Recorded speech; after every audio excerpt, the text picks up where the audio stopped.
don't want to hurt anybody in life, but I do have one goal: help life. Life is so precious. To every minute that we're on this planet is precious for humans and animals, and I wanted to maximize that health and life for everybody. Welcome back to Under Oath. Today we're speaking to actor, entrepreneur, and co-creator of Gentle Giants, Burt Ward. Burt, can you hear me? Absolutely, citizen. You know, what's amazing is that when I get an opportunity to talk to a lot of celebrities, people who are huge members of pop, they're pop icons and everything else like that, you know, but you've actually done something that I believe has surpassed the work and the notoriety you did on Batman, and that's through your dog food brand. Could you tell us about it? Yes. For the last 30 years, my wife and I have rescued more than 15,000 dogs, that all of which would have been put to death if we hadn't saved them. Because of what we've done, which without seeking any notoriety, 2 months ago, I was awarded 2 awards from the President of the United States. The first is the President's Volunteer Service Award for rescuing so many thousands of dogs and saving their lives. And the second was the President's Lifetime Achievement Award for having created a food which we take no salary from. It's not about money, but a food that dogs and cats now are living up to 30 years, with some of these dogs and cats living over 30 years. No one to our knowledge in the world has been able to do this. We have also a special way we feed animals. Again, this is our charity. We don't take any salary from it, but we do help people. We help people how to teach them how to feed their dogs, how to care for the dogs. And we make a food that is all non-GMO. It's no genetically modified organisms. It doesn't have pesticides or insecticides. And by the way, you may not know this, but more than 90% of all dogs and cats die of cancer. And when you have insecticides and pesticides in the food they eat, there's your cause. So between that and the fact that we have proper fat content and things like that, our Gentle Giants pet food is doing tremendous. We are the 20th largest pet food company now in the United States. Again, we don't take any salary from it, which makes our food actually less expensive than regular dog food because we take nothing from it. We just want everyone to have their animal live as long and healthy as possible. We love animals. Now, this is for Gentle Giants because I guess the bigger dogs have lower lifespans. You know, everyone always wonders because they have all this stuff out there saying, oh, it's all natural, it's all this. I mean, if everything was all natural, then we could just feed our dogs like chicken. I guess that's what people are thinking. You know, how did you come to, I mean, I know you're a smart guy. I mean, ridiculously, because I've looked at your history. I mean, what, 30,000 words a minute? Is that what they have you tested at? 90% comprehension tested by the American Medical Association in Beverly Hills, the society. No, my life has been a lot of education, a lot of athletics in my life. I love doing Batman, but I'll just tell you one thing. Our food is actually for all dogs, all ages. It's just that because our rescue was called Gentle Giants, because we rescued the big dogs, but our food, we have here at our rescue, I've got 5 dogs over 20 years of age, and those 5 happen to be small dogs, but all breeds, for every breed of dog, you know, and every age of dog, starting at 3.5 weeks, we feed dogs a food that doesn't have cancer-causing ingredients. And to get that is so hard. Only 2% of our food supply in the United States is non-GMO. And it took us 18 months to find every single ingredient that we put in our food to be non-GMO. That's why they're living so much longer. They're not dying of cancer. But I will say one thing. Once you get beyond the cancer, the next level that you have to deal with is dogs' bodies wear out much faster than humans. And we found by creating a food that dogs actually eat less over time, that helps them live longer, because the greatest stress on a dog's body, and same with a cat, is digestion. And when you have to reduce the amount of digestion, their bodies last longer. But most people can't get beyond the cancer. They don't even get to the second stage. But that's what we've done. And that's how we've got one customer. His dog is 30 years and 5.5 months. And we just shot a video with him, a 30th birthday for his dog. And he's been feeding Gentle Giants for 15.5 years. We don't take anything from it, but it is our life's work. I tell everybody, my wife and I have one goal. We want to leave this planet better off than we found it. You know, you just said something, and it's very interesting because right now, as far as our health goes, people say the same thing about what humans eat. And that we've been, for example, fasting and everything else like that, try to not eat as much, do all these things. Now, you mentioned GMO, and what I don't know about GMO would fill the Grand Canyon. So I guess what I'm trying to figure out is where is the major damage done in GMO? Because I don't understand these things, and I'm sure people who hear all the time, how does this hurt us? Why do we have to worry about it? Let me explain. In 1996, the same company that makes Roundup, you know, that the weed killer that you hear about, all these a law firms saying if you came down from getting cancer because you were using this Roundup, okay, I mean it's lots of lawsuits about it. The same company created a product called Roundup Ready Crops. And what that is that they went into just about every single thing a human eats, and they modified the DNA so that Roundup is actually the ingredients in Roundup. It's called glyphosate. It's the cancer causer is in every single GMO ingredient that company makes. So when a farmer was growing a product, let's say they were growing rice, well, what happens is pests, bugs will attack it. And if they spray a pesticide, it kills the plant half the time. But when you change the DNA to accept a pesticide, when the pests attack it and they spray it with Roundup, it doesn't kill the plant. The farmer now can produce his entire crop. But the problem is that plant has not only absorbed the pesticide sprayed on it, but it's absorbed the pesticide that is in its DNA. And then you get an animal whose immune system is not near as strong as a human's. They eat that, and that's why more than 90% of all dogs and cats are dying of cancer. People say, well, what did you discover, the fountain of youth? I said, no, we're just not prematurely killing dogs and cats. We're feeding them a food that's not poisoning them with cancerous ingredients. Now, I studied dogs for a long time, breeds. Certain breeds are supposed to leave, like the Bernese Mountain Dog has a life expectancy of 7 to 9 years. Is that because of what we're feeding them? Well, first of all, it is true that larger breeds have traditionally shorter lifespans. Let me give you an example. We have one of the breeds we have is called a Borzoi. It's a Russian wolfhound. Most people have heard of Irish wolfhounds. Russian wolfhound looks a little bit different. Their traditional lifespan is 7 to 9 years. Our dog Tara lived to 27 and a half years, 4 times her normal lifespan. The show Inside Edition came out when she was 25 and did an episode of their show just on this dog. Here's a dog that had lived 3.5 times its normal lifespan. How did this happen? Well, sure, the good genes are important, but it's way beyond good genes. You can't feed an animal a food that has insecticides and poisons in it and expect it not to get cancer and expect it to live longer. So it has to be not just natural food, but it has to have no genetically modified organisms in the food. The other thing we found out, when we first started to make the food, we didn't know all the things I'm telling you. It's because I've lived with it now for 30 years.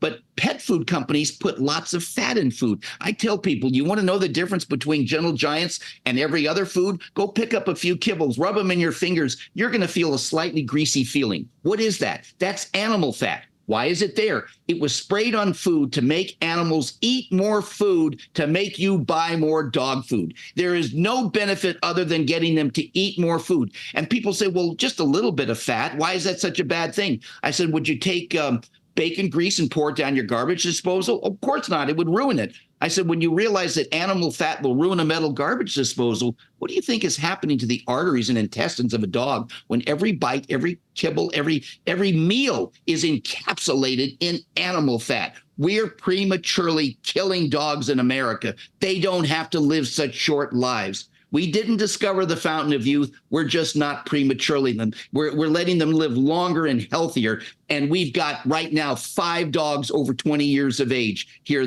and we've got one that's 26 years of age. And people, I have one customer, his dog is 30 years and 5.5 months. He lives in Phoenix, Arizona. We just did a TV spot we're going to put out. He's been feeding our food for 15 and a half years. His other dog had epilepsy. When he started feeding our food, it went away. If you feed the best, cleanest, healthiest food, you have the best chance of a longer, healthier life. Now, it sounds like, when you talk about these conditions that these dogs had before they ate your food, it sounds like there's an immunity boost because of it. It's either immunity boost or it's keeping the other food that was killing the immunity. I mean, well, let me tell you how it actually works. People say to me, well, wait a minute. My dog's been eating this food for years. Is it too late to start? I said, no. And they said, well, yes, but my dog was obviously, with all the fat that he's been eating, his arteries and his lungs and his intestines have got to be clogged. And I said, yes, but an amazing thing happens with dogs and cats. When you don't introduce new fat to it, the fat that's in their body works itself out through the stool. It takes about 30 days. I can't tell you how many thousands over the years of emails we've gotten, people said, I fed your food. I heard all about it. But 5 weeks later, I swear, this has got to be a different dog. It can't be the same dog. How can that be? What it is all that grease came out of their body. And now when you're not clogging their arteries and you're not clogging their intestines, the good nutrients can flow freely throughout their body and give them the nutrition they need to live longer. This really works with humans too. You just mentioned that, and I'm glad you mentioned it because I was thinking about that too. Cats, dogs' digestion, other animals. I mean, we're not that far away DNA-wise for a lot of these animals. And now, how do you think we can be affected by it? Because I'm sure knowing what you know now, I mean, how do you eat? It changed everything. What we've done is we've gone to, for example, trying to eat much healthier. We eat organic, okay? We try to eat non-GMO and organic. That means without the pesticides. That is the danger. It is the chemicals. And you see these things on television. You see the crop duster flying over all the plants and they're spraying. It's poisons. And in our body, it's causing cancers. So there are all kind of information people can read up about, and they can see that people, when you get onto a diet that is non-GMO, organic, and health-oriented. In fact, on our website, gentlegiantsdogfood.com, we have a section that says non-GMO ingredients. And if you went to that section on our website, there's a video that we didn't produce. It was produced by the #1 research organization in the United States on human and animal GMOs. And in this video, 8 veterinarians, it's only 8 minutes long, and I think there's about 10 veterinarians, and every one of them says basically the same thing. 25 years ago, they would see 1 dog or cat a month that had cancer. Now, with genetically modified organisms in 95% or more of our food supply, they say that every single day, 1 out of every 2 dogs and cats they see already has cancer. It is killing our animals. And it takes a little bit of work, and it is a little bit more expensive. Because we don't take any money from this, our food is actually less expensive than other pet foods. But nevertheless, you have to make sure what you're eating is healthy and doesn't have genetically modified organisms in it. Now, you had mentioned something earlier about that the food and some of the ingredients actually makes you eat less the more you eat it. And that sounds like something that humans could probably benefit from. And I'm trying to figure out what that is. Or you might not be able to tell me. Oh, I can tell you. It's the fat content. Let me tell you something. As I explained to you about a higher fat content in the grease on the animal's food, let me give you a human example. 12 years ago, a gentleman named Morgan Spurlock went into a McDonald's in Ohio. He ate breakfast, lunch, dinner, and a snack at the same McDonald's for a month. He gained 55 pounds and almost died. They made a very famous movie about him called Super Size Me. You may have heard about that movie. That movie, people watched, and they couldn't believe it. Oh my gosh, why is it this man gained so much? It was the high fat content. And it was because of that movie that McDonald's added their healthy menu. Okay. And where they have healthier things than just a hamburger to eat at every meal. It's not the meat. It's the fat content. It's the grease. It's the kinds of stuff that you wouldn't put down your garbage disposal. So why would you put it in your body or in your dog's body or your cat's body? Wow. You think about directions in life, and you start your life off as an actor. You put yourself out there. You become famous. You can go anywhere in the world and sign autographs at conventions. And now 95% of your life is helping animals. I mean, yeah. Do you even think sometimes, because people say you have a star on the Walk of Fame. You have so many great things. this sounds like this is the top thing you've ever done in your life. Absolutely. That is the greatest thing I've done in my life. And you know something, I'll tell you, my wife, Tracy, and I have one goal in life, and that is to leave this planet better off than we found it. And you know something? People say, the only complaint I get, by the way, is people say, oh, you do so much for dogs and cats. Why don't you do things for humans? And I say to them, look, if I help you keep your dog an extra 10 or 15 years longer, or your cat, don't you think I've done something for you? And they say, well, I guess when you put it that way, but all of us can eat healthier, and it is changing our lives, eating healthier, staying away from things that have bad things in them. And it's not just because they're fattening, it's because they have grease in them or pesticides in them. Those are poisons. You can't eat poisons and expect to live a long, healthy life. None of us, human, animal, can't do that. Without getting political or anything else like that, you're going up against billion-dollar companies.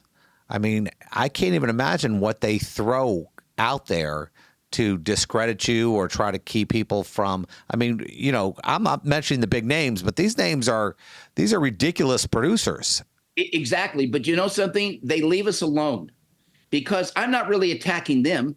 They have the capacity to do everything we're doing. They can do it, but it may not be profitable. In our case, because we're not taking any salary, we don't care about profit. We only care about one thing. What can we do to help life? The most precious commodity in the world is life. And when you help animals live longer, you're helping the people that own them live longer and happier. And so as a result, we're not bothered by them. Okay. And they can do their thing. And there's people that they still do very well. And most of these companies own so many thousands of other companies. They're all conglomerates. As number 20 in the United States, we're the only one of the top 20 that is only owned by two people and not by a conglomerate. And because we take no salary, you know, they leave us alone. And I actually think that they respect what we're doing. We're not really hurting them. We're not trying to hurt anybody. I don't want to hurt anybody in life, but I do have one goal: help life. Life is so precious. To every minute that we're on this planet is precious for humans and animals. And I wanted to maximize that health and life for everybody. Now, we're all limited. You know, I get older every year. The years fly by. What are you going to do to protect this legacy to make sure this continues after you? That's a big question. And you know something, we're setting up a foundation that will do this. And you know, you still are run by people, so you have to be very careful with the people you choose. But if somebody is truly an animal lover, it's actually pretty obvious. You know, I mean, I'll tell you, people that love their animals, if they run into financial problems, they will feed that dog or cat before they feed themselves. People who love their animals like us, they realize how special they are. So the answer to that is we have set this up so that will run itself long after we're gone. Although my wife likes to say that, you know, we want to be here at least 200 years. I'm not sure we're going to make that, but I will tell you that we eat healthy and we are feeling healthy. And one last thing I will say, you know, I used to make a lot of appearances, and some of these appearances, the actors from other shows were there. And these are actors, wonderful actors that I admired, but they drank. They took drugs, some of them. They you know, ate the wrong food. I mean, they smoked, all of these things. And I swear, when I was watching them, I'd say, my gosh, look how that has taken a toll on their health and their looks, you know. And my wife and I never smoked, never drank. I mean, we're not Puritans, but we just never did any of that. We always believed that what we put in our body has got to be healthy because it's the only body we've got. So why not take care of it? And because of that, I mean, and I'm no spring chicken, I'll tell you something, but I'm incredibly healthy, knock on wood. And I'm going to stay that way as long as possible. But we love people, we love animals, and we do this for that reason. By the way, people call us too all the time. We get 1,100 people a week that contact us, emails, voice messages, you know, Facebook messages, stuff like that. We try to answer as many as possible. Sometimes we can answer all of them. And they all have questions that they mean something to them. I love my dog, but he's not eating, or this or that, or will your food really make a difference? And it does. That's the bottom line. It works. And that's all we care about, that people can have their animals and live longer and healthier. And that, I think, helps us live longer. You know, you don't have to be political. In fact, we find that by dealing with animals, we stay away from politics. We can be friends with everybody because almost everybody loves their dog or cat. And we are for the animals and for the people that love their animals. That is our dedication. And we'll do this till the last day we're on this planet. Well, thank you very much, Burt. It was fantastic talking to you, and I look forward to talking to you again. Well, thank you, citizen. As we said on Batman, to the Batmobile.